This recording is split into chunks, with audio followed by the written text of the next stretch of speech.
मित्रों, परमात्मा प्रेम है। जीसस कहते थे परमात्मा को वो प्रेम है, और बहुत सारे संतों ने भी इसको प्रेम कहा है। तो ये क्या है प्रेम, इसको समझना चाहिए। मगर बात ऐसी है प्रेम की, वो हम समझ के नहीं समझ पाएंगे। वो तो प्रेम का रोग जब लगेगा तभी पता चलेगा कि प्रेम क्या होता है। मगर फिर भी परमात्मा प्रेम कैसे हो सकता है, इस पर बातों को समझना आवश्यक होगा, ताकि परमात्मा से हम भी प्रेम कर पाएँ। और ये प्रेम का रिश्ता ही है, जो आदमी और परमात्मा का रिश्ता है वो प्रेम का रिश्ता है। और जो आनंद है जीवन में, उत्सव है, वो सब प्रेम का ही उत्सव है, प्रेम का ही आनंद है। प्रेम के सिवा और कोई कुछ है नहीं, और इससे कोई मूल्यवान भी नहीं है, क्योंकि प्रेम आदमी को पूर्ण बना देता है। प्रेम आदमी को एक आत्मसंतुष्टि दे देता है।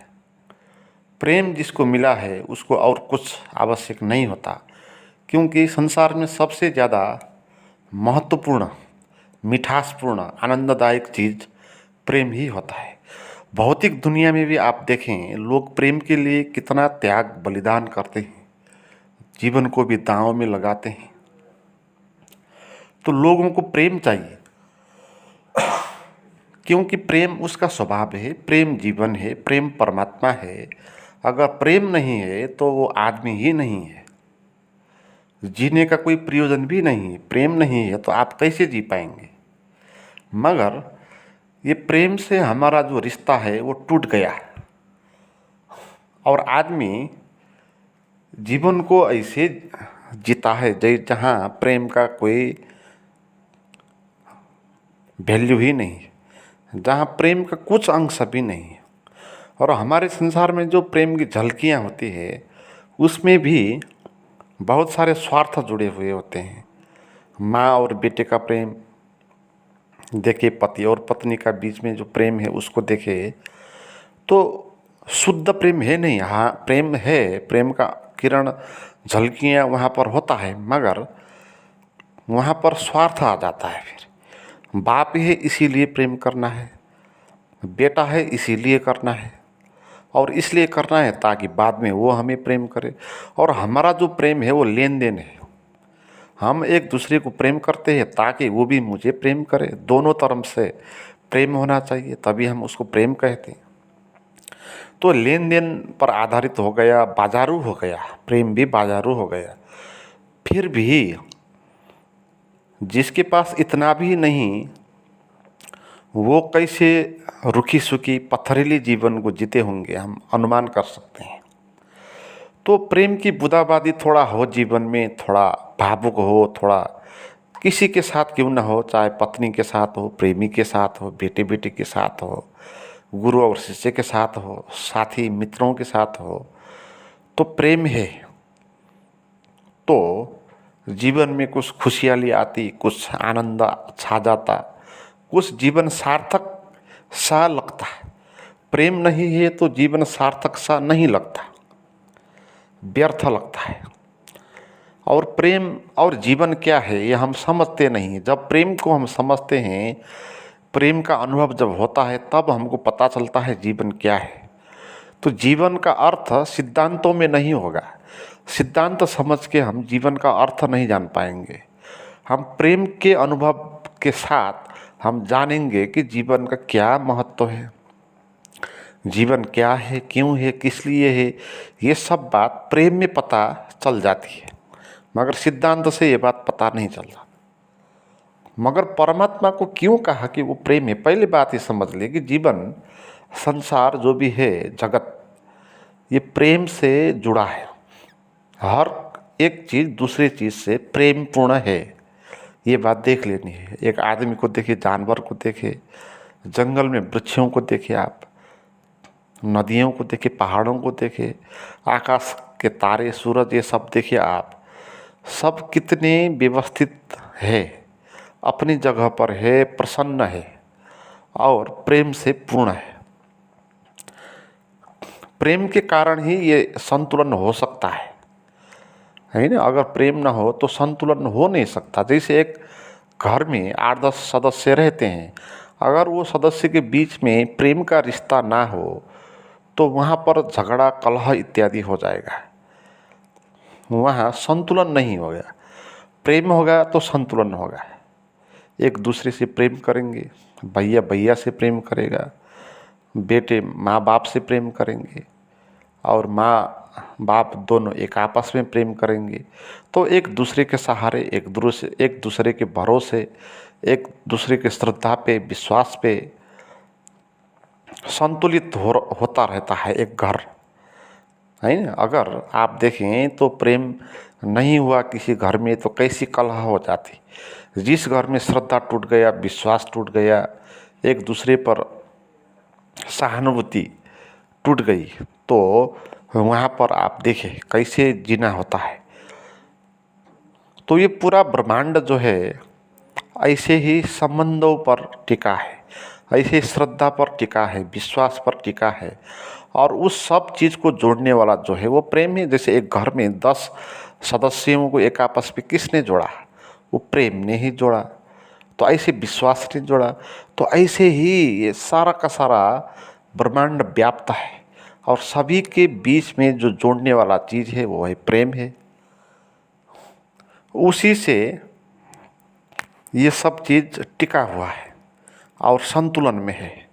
आप छोटी चीज़ों में देखिए कितना प्रेम है ना। आप किसी एक जानवर को देखिए कितना सुंदर दिखता है, सौंदर्य प्रेम है। सौंदर्य प्रेम का बाहरी रूप है, प्रेम सौंदर्य का भीतरी रूप है। तो सौंदर्य है, एक जानवर को देखें क्यूट लगता है तो वहाँ पर भी प्रेम हो गया। एक फूल को देखिए कितना सुंदर दिखाई पड़ता, तो वो भी प्रेम का ही अभिव्यक्ति है। लोग देखे गाते हैं, नाचते हैं, गुनगुनाते हैं, वो सब प्रेम की एक आदमी को देखे सुंदर दिखता है, एक औरत को देखे सुंदर दिखती है, एक लड़का लड़की को देखता है तो सुंदर, उसकी सुंदरता से आपूरित हो जाता है और उसके प्रेम में पड़ जाता है।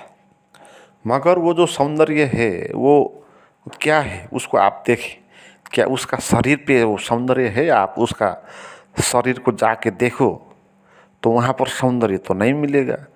आप दूर से उसकी आँख, उसकी स्माइल, उसका चेहरा, ये सब देख के आप जो फिदा हो जाते हैं उस सौंदर्य से। तो वो सौंदर्य कहाँ पर है? आप जाके उसको देखें, माइक्रोस्कोप से देखें तो और दूर हो जाएंगे उस प्रेम से। तो वो सौंदर्य वहाँ कहीं पर भी नहीं है, वो परमात्मा का सौंदर्य है। वो प्यार का ही एक प्रकटीकरण है, और ये प्रकटीकरण बहुत जगह से प्रकट होगा। कहीं फूल से प्रकट होगा, कहीं एक औरत पे सौंदर्य के नाम पे प्रकट होगा, कहीं पर किसी संगीत के रूप में प्रकट होगा, कहीं नृत्य के रूप में प्रकट होगा, पेड़ पौधों से प्रकट होगा, पहाड़ों से प्रकट होगा। ये सौंदर्य जो है वो एक है, वो छिपा है, वो झलकता है। कहीं एक नारी के रूप में झलकेगा, कहीं एक जानवर के रूप में भी झलकेगा, तो वो झलकता है। चाँद के रूप में झलकता है, जब सूर्योदय होता है, सूर्यास्त होता है, तो वहाँ पर झलकता है। वो एक ही सौंदर्य है। वो सौंदर्य वो उस बॉडी में नहीं होता, उस शरीर में नहीं होता, वो अदृश्य होता है और वहाँ से वो झलकता है, अपने होने का प्रमाण देता है। इसलिए आप किसी भी सौंदर्य को देखने जाओ, आप वहाँ पर नहीं पाओगे। किसी फूल को देखो कितना सुंदर है, आप उस सुंदरता को देखने के लिए फूल को लेकर आओ, किसी प्रयोगशाला में रख के आप उसके पत्ते पत्ते को जांच करो, तो वहाँ पर वो ब्यूटी वो दिखाई नहीं पड़ेगा। क्योंकि ब्यूटी फूल के साथ झलकती थी, फूल नहीं थी। सौंदर्य फूल नहीं है, फूल प्राकृतिक है, सौंदर्य प्रेम है। और प्रकृति और प्रेम फर्क चीज़ें, इसको समझना चाहिए। और हमारी दुनिया में हम जिसको प्रेम बोलते हैं, है ना, कामुकता को हम प्रेम बोलते हैं, सेक्सुअलिटी को हम प्रेम कहते हैं। मगर सेक्सुअलिटी नेचुरल है, वो प्राकृतिक है, प्रेम प्राकृतिक नहीं है। आप इस बात को समझें। वो चीज़ प्रकृति के अधीन, जो चीज़ प्रकृति के नियम द्वारा चलती है वो प्राकृतिक है, और जो चीज़ प्रकृति के द्वारा नहीं चलती वो अप्राकृतिक है, वो अभौतिक है, ईश्वरीय है, वो दैविक है। दैविक है, प्रेम दैविक होता है, सेक्स प्राकृतिक होता है, क्योंकि सेक्स प्रकृति के नियम द्वारा चलता है ना। सेक्स को पैदा होने के लिए पहले तो समय लगेगा, 15 साल 18-20 साल से पहले सेक्स पैदा नहीं होगा, क्योंकि वो नेचुरल है, वो प्राकृतिक दैविक नहीं है। वो शरीर में उसके हार्मोन्स विकसित होने के लिए समय लगेगा, है ना। वो हार्मोन्स विकसित होंगे 15-16 साल में, तो तब सेक्स का अनुभव होगा, उसकी इच्छा डिजायर पैदा होगी, और वो डिजायर भी प्रकृति के नियम द्वारा चलेगा। और वो क्या होगा, वो अंधा भी होगा, क्योंकि प्रकृति अंधी होती है ना। तो इसलिए वासना अंधी होती है, वो आक्रामक होती है। उसको जैसे भूख प्यास हो गया, भूख प्यास दैविक नहीं है, वो नेचुरल है, क्योंकि प्रकृति के नियम पर आधारित है। प्रकृति के नियम काम करते, उसमें आपने भोजन ले लिया, वो पच गया, और आपके सेल जो शरीर पर होंगे करोड़ों सेल्स, तो वहाँ पर वो ऑक्सीजन पहुँचा, वहाँ पर पौष्टिकता पहुँचा, तो बाद में ख़त्म हो गया। जैसे किसी इंजन में तेल ख़त्म हो जाता है, फिर दोबारा तेल को डालना होता है, तो इस शरीर में भी फिर दोबारा भोजन को डालना होता है ना। तो ये भूख प्यास का लगना और सेक्स की चाहना पैदा होना, ये प्रकृति के नियम के अधीन में आते हैं, है ना। प्रकृति के नियम इस पर काम करते, इसलिए सेक्स की वासना वो प्रकृति के नियम द्वारा होती है। इसलिए वहाँ पर अज्ञानता होता है, अंधता होता है, कामुकता होता है, उत्तेजना होता है।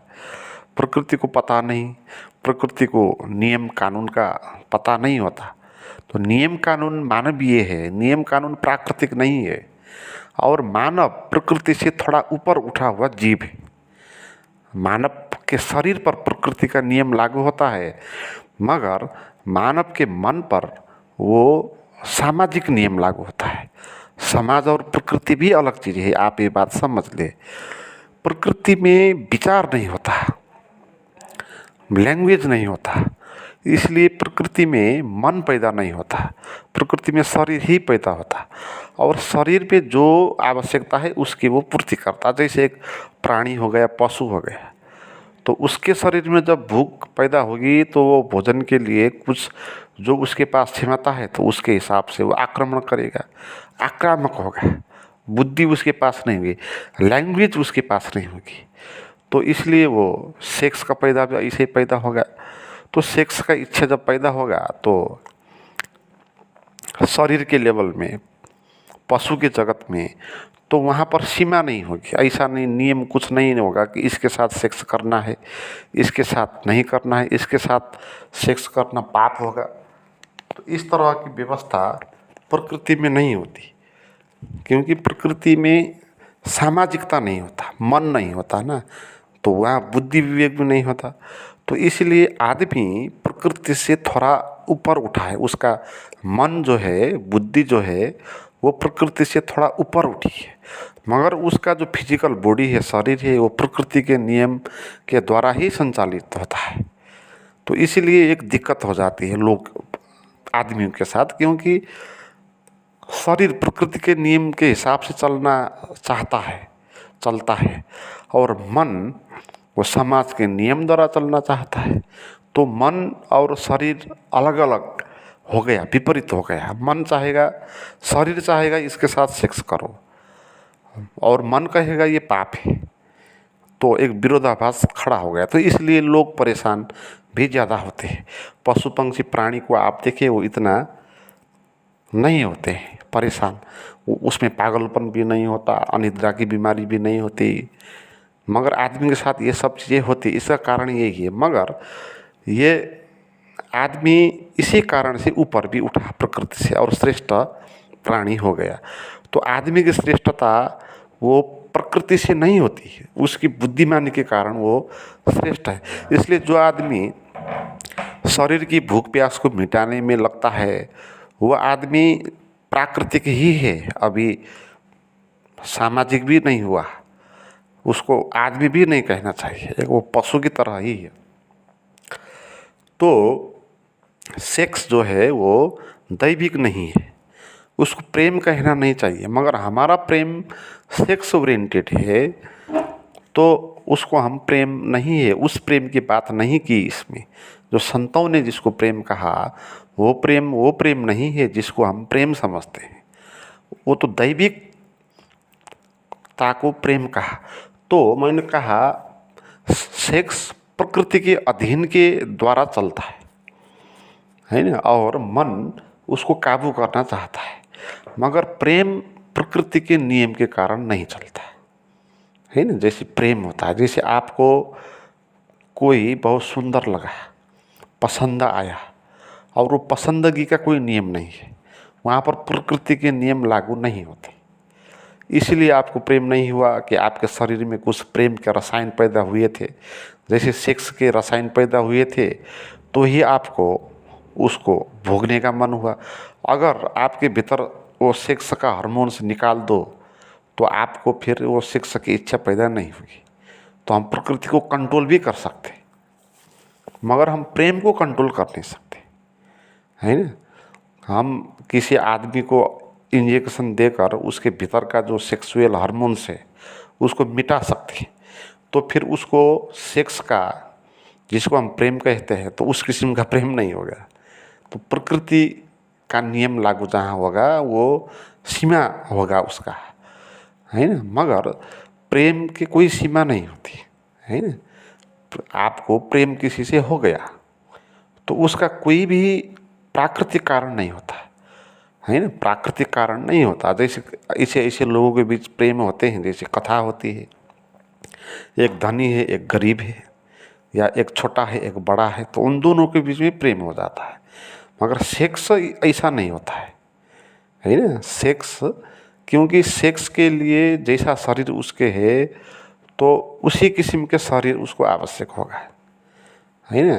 तो प्रेम हो सकता है ऐसे, प्रेम परखाल को नाक सकता है, प्रेम प्रकृति से विरुद्ध जाकर भी हो सकता है।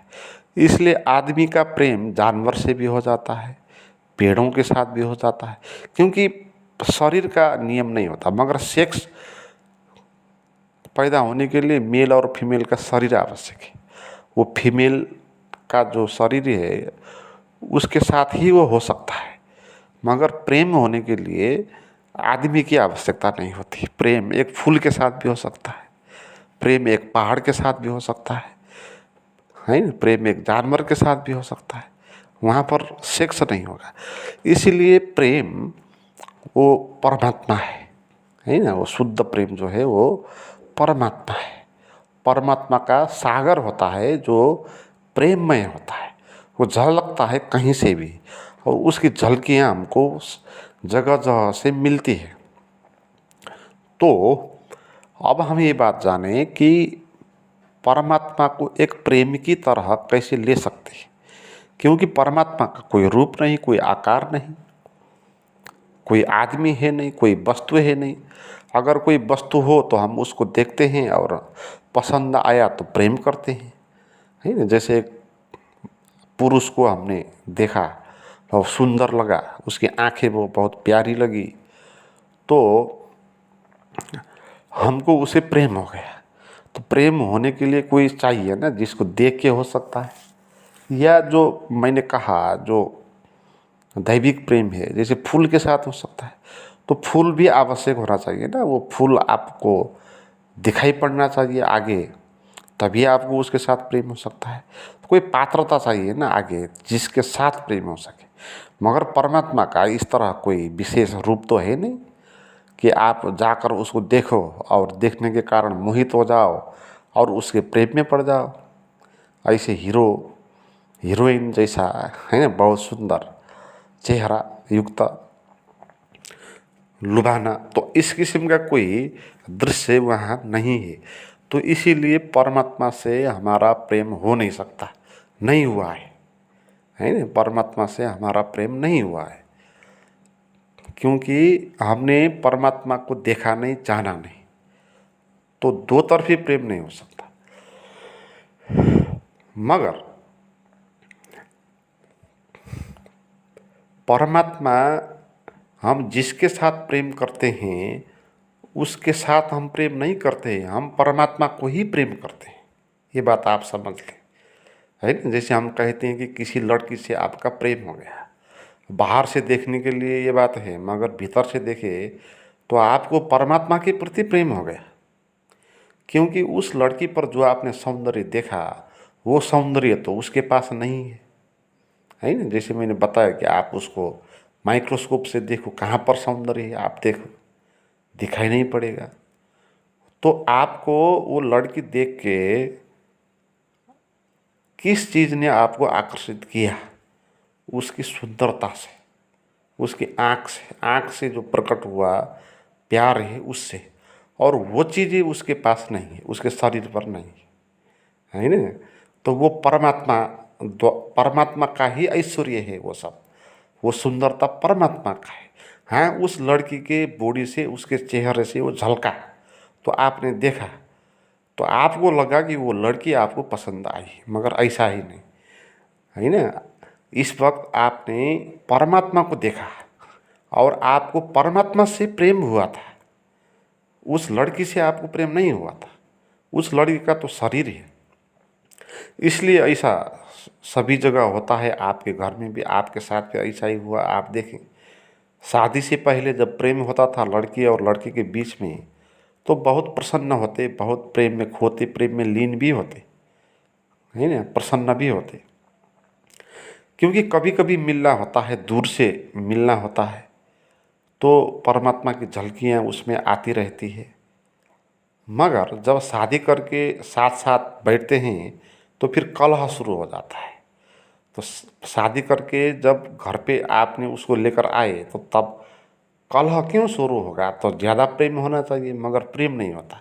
तो इसका कारण यही है कि जब आपने उसको अपने घर पे लेकर आए तो आप देखने लगे उसकी असली स्थिति, उसका शरीर आपके सामने आ गया, उसको आप टच कर सकते, उसके शरीर के अंदर क्या क्या है उसका अनुभव कर सकते हैं, है ना। और कितनी देर प्रेम करना, पूरे जीवन साथ में रहना है, तो आपको वहाँ पर फिर प्रेम दिखाई नहीं पड़ेगा। आपकी जो दृष्टि है वो बदल जाएगी ना, है ना।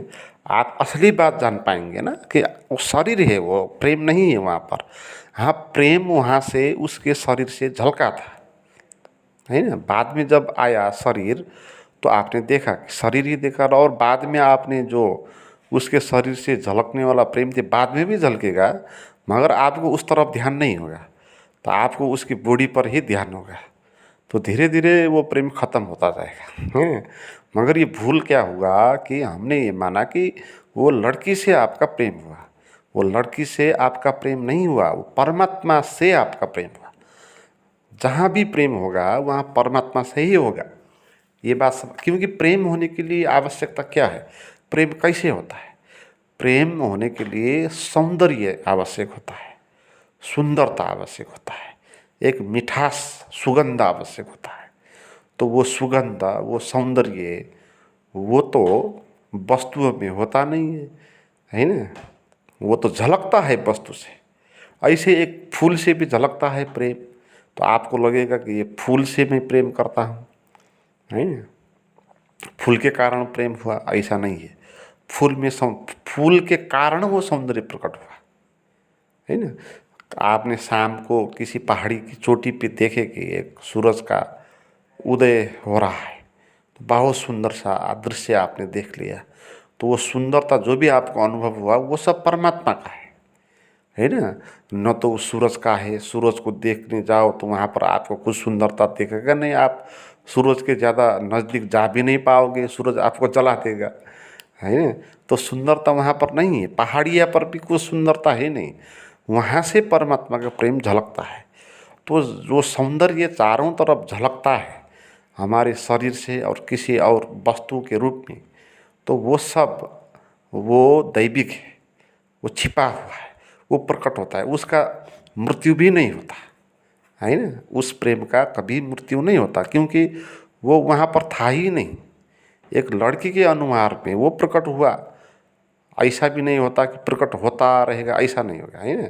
कभी कभी उसके अनुहार से झलकेगा, मगर वो झलकता ही नहीं रहेगा। अगर उस लड़की ने उस बात को जाना समझा कि उसके साथ कैसा सौंदर्य प्रकट हुआ था, कहाँ से आया था, क्यों आया था, तो उसका ध्यान किया, तो हो सकता है लगातार उसके शरीर से पर्वत प्रकट होता रहेगा, मगर सामान्य स्थिति में कभी कभी ही वो झलकेगा और वो लड़की को भी पता नहीं होगा। देखिए कैसा अनूठा बात है ना, वो जो लड़का उस लड़की को देख के प्रसन्न होता जा रहा है, उसके सौंदर्य मोहित हो जा रहा है, खूब उसको आनंद आ रहा है, मगर जो लड़की बैठी है उसको कुछ आनंद नहीं आ रहा है। वो अपने मन में चिंता में तनाव में पड़ी हुई है। लड़की तनाव में पड़ी हुई है और लड़का उसको देख के प्रसन्न हो रहा है ना। अगर प्रसन्नता लड़की से आ रहा होता तो लड़की भी प्रसन्न होना चाहिए था, है ना। मगर लड़की बेचारी दुख में है, तनाव में है ना। अगर उसको देख के आपको प्रेम होना था तो उसका वो भी दिखाई पड़ना आवश्यक था ना। अगर प्राकृतिक हो तो प्रेम प्राकृतिक हो तो उस लड़के का चिंता तनाव आपको महसूस होगा और उस महसूस के कारण आपको प्रेम हो नहीं सकता है ना। मगर लड़की तनाव में है, उसको देख के आप प्रसन्न हो सकते हैं, क्योंकि लड़की से वो प्रेम झलकता है। वो प्रेम पर लड़की का कोई अधिकार नहीं, वो उससे झलका है और बहुत चीज़ों से वो झलकेगा, है ना। तो परमात्मा से ही प्रेम होता है। हमको पता नहीं है, हम मानते हैं कि आदमी से प्रेम होता है, जानवर से प्रेम होता है, ऐसा नहीं है। परमात्मा से प्रेम हमारा होता है, मगर हमको ये भ्रम हो जाता कि ये प्रेम किसी आदमी के साथ हुआ तो हम फिर उस आदमी को अपने घर में लेना चाहते, उसको अपनाना चाहते, मगर उसको अपनाने के कारण बाद में फिर पछताएंगे, फिर वहाँ प्रेम नहीं बचेगा, है ना। तो परमात्मा ने तो आपको झलकियाँ दी वहाँ से, तो आप फिर परमात्मा को ढूंढो, उस लड़की को ढूंढ के कुछ नहीं होगा, है ना। आप उस लड़की की बॉडी को घर में लेकर आकर प्रेम नहीं पाओगे, है ना। इतना सस्ता प्रेम नहीं है। तो आप तो इशारा समझाना है ना। उस लड़की के रूप में क्या प्रकट हुआ था उसको ढूंढना है। वो लड़की में नहीं होगा, वो अपने भीतर हमको खोजना होगा, और उसी को बोलते हैं परमात्मा बोलते हैं। तो सीधे ही परमात्मा से हमारा प्रेम हो नहीं सकता, क्योंकि उसका पता नहीं है, उसका रूप नहीं है। तो पहले शुरुआत में हमको दूसरे में परमात्मा का प्रेम होगा, है ना। जैसे गुरु के साथ प्रेम होता है, तो गुरु के साथ जो प्रेम होता है वो भी परमात्मा से ही प्रेम है, मगर हमको ये मालूम नहीं है। हमको लगता है गुरु अलग है, परमात्मा अलग है ना। तो गुरु के साथ जुड़ा होता है, मगर जो गुरु को देख के, गुरु को सुन के जो उनको आनंद आया, जो प्रेम का अनुभव हुआ, वो गुरु का नहीं है, वो तो परमात्मा का है। हाँ, गुरु से परमात्मा झलका है ना। तो गुरु से जो आपने सुन के जो आपको आनंद आया, वो आनंद परमात्मा का आनंद है, गुरु का आनंद है नहीं। गुरु तो एक माध्यम है। तो इसलिए हमको स्रोत को ढूंढना चाहिए। परमात्मा स्रोत है, और जो पदार्थ है बाह्य जगत के, वो तो आधार है, वो तो एक उपाय है। उसके कारण परमात्मा झलकेगा, ऐसे ही परमात्मा नहीं झलकेगा। परमात्मा झलकने के लिए कुछ पदार्थ भी आवश्यक, कुछ रूप आवश्यक होगा ना। तो रूप के पीछे अरूप होकर अरूप को प्रकट होने के लिए रूप आवश्यक होगा। ऐसे शून्य में परमात्मा झलक नहीं सकता, है ना। अगर परमात्मा अकेला ही झलक सकता तो आकाश में परमात्मा का सौंदर्य दिखाई देना चाहिए हमको, मगर ऐसे ही सौंदर्य दिखाई नहीं देता। सौंदर्य प्रकट होने के लिए कुछ आवश्यक होगा, कुछ हरियाली आवश्यक होगा, कुछ फूल आवश्यक होगा, है ना। कुछ सूरज का उगना आवश्यक होगा, कुछ तितलियों का उड़ना आवश्यक होगा, कुछ आदमी का सौंदर्य आवश्यक तो वहाँ से वो झलकेगा। तो जो संत लोग हैं, जो परमात्मा को प्रेमी कहते हैं और उनसे सीधे ही प्रेम करते हैं, वो ऐसे लोग हैं जिन्होंने प्रेमी जो है उसको डायरेक्ट, हम क्या करते हैं, प्रेम के जो झलकने वाला जो बॉडी है, पदार्थ है, उसको हम प्रेम करते हैं। और संत लोग जानते हैं कि ये तो शरीर है मरने वाला, इस पे क्या परमात्मा होगा, तो यहाँ से झलका है तो वो स्रोत कहाँ है, तो उस स्रोत को खोजते हैं और पूरे परमात्मा को एक प्रेम की तरह वो लेते हैं। उनको दिखाई दे जाता, वो परमात्मा दिखाई, एक बार दिखाई दे दिया तो प्रेम हो जाएगा। जैसे हम कहते हैं भौतिक दुनिया में भी पहली नज़र में प्यार हो जाता है। तो पहली नज़र में प्यार होता है, मगर पहली नज़र में प्यार कैसे होता है, वो परमात्मा के कारण होता है ना। परमात्मा झलका था, जब परमात्मा झलकेगा तब आपको पहली नज़र में ही प्यार हो जाएगा, है ना।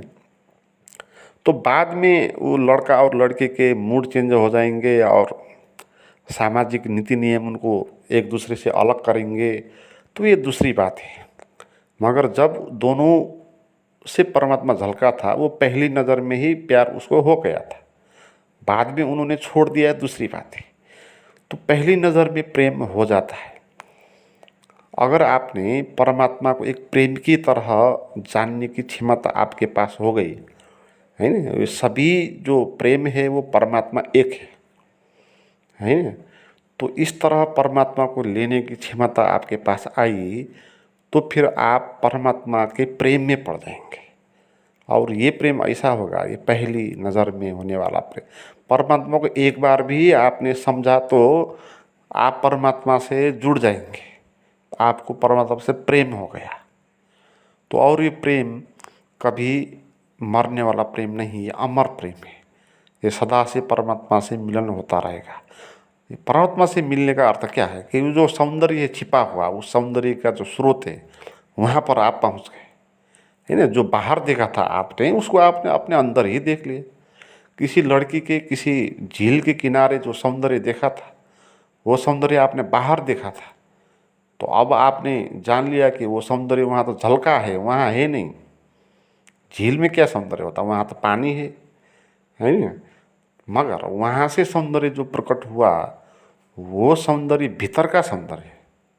हमारे भीतर वो सौंदर्य का अनुभव जिसको होगा, और वो लड़की को देख के जो सौंदर्य उसको अनुभव हुआ, वो अपनी आँख बंद करके भीतर उसको जो अनुभव होगा, तब उसको ये बात पता चलेगा तो परमात्मा यानी प्रेम यानी हमारे भीतर है, हम उसी सागर में हैं, उसी से आप्लावित है। और इस विराट और अनंत सौंदर्य और अनंत प्रेम है ना, तो इसमें हम हैं। तो ये बात हमको समझ में आएगी और धीरे धीरे प्यार बढ़ता जाएगा। तो परमात्मा से प्रेम का संबंध होगा तो सबसे अच्छा संबंध होगा। और बाहर की दुनिया में जैसे नियम है वो परमात्मा के नियम है खास। बाहर तो वो एक नाटक है ना। जैसे लड़का और लड़की एक आपस में पसंद आते हैं, बात करते हैं, मिलते हैं, प्रेम हो जाता है और शादी करते हैं। तो ऐसे ही ये तो बाहर का नाटक है। एक खास बात क्या है कि आपने परमात्मा के सौंदर्य को जाना, उसका प्रेम अनुभव किया, तो आप उससे मिल गए, जुड़ गए, और उसके बाद परमात्मा से आपकी शादी हो गई। तो बाहर की शादी तो वो नाटक है। शादी का क्या अर्थ है कि आपने उस परमात्मा को वर्ण कर लिया। आपने ये जाना कि परमात्मा से प्रेम करने के अतिरिक्त और कुछ महत्वपूर्ण बात इस दुनिया में है नहीं। तो आपने अब परमात्मा को प्रेम को वर्ण कर लिया और आप कभी भी इसको नहीं छोड़ेंगे, हैं। तो ये शादी हो गई। तो परमात्मा से शादी, जैसे सन्यासी कहते हैं ना जिसको, है ना, सन्यासी कहते हैं, साधु कहते हैं, महात्मा कहते हैं असली। तो वो क्या है, वो शादी करने वाले ही लोग हैं, परमात्मा से शादी करने वाले लोग हैं, और कुछ है नहीं। परमात्मा का प्रेम को वर्ण करने वाले लोग हैं। और बाहर के किसी एक आदमी से प्रेम, अलग प्रेम करने का कोई अब इरादा नहीं, क्योंकि उसने जाना कि अलग कोई प्रेम होता नहीं, परमात्मा का ही प्रेम होता है। तो वो लोगों से बातचीत करेगा, ऐसे करेगा कि जैसे वो परमात्मा से ही बातचीत कर रहा है ना। तो इस तरह वो जीवन पर आगे बढ़ेगा। मित्रों, इस रहस्य को जानने के लिए मेरे पास कुछ प्राइवेट गाइडेड मेडिटेशन भी है। वो सुन के आप अपने भीतर प्रवेश करने में आपको सहजता होगी। उन वीडियोज़ को प्राप्त करने के लिए आप मुझे व्हाट्सएप पर बात करें, उसका नंबर और लिंक डिस्क्रिप्शन में दिया हुआ है।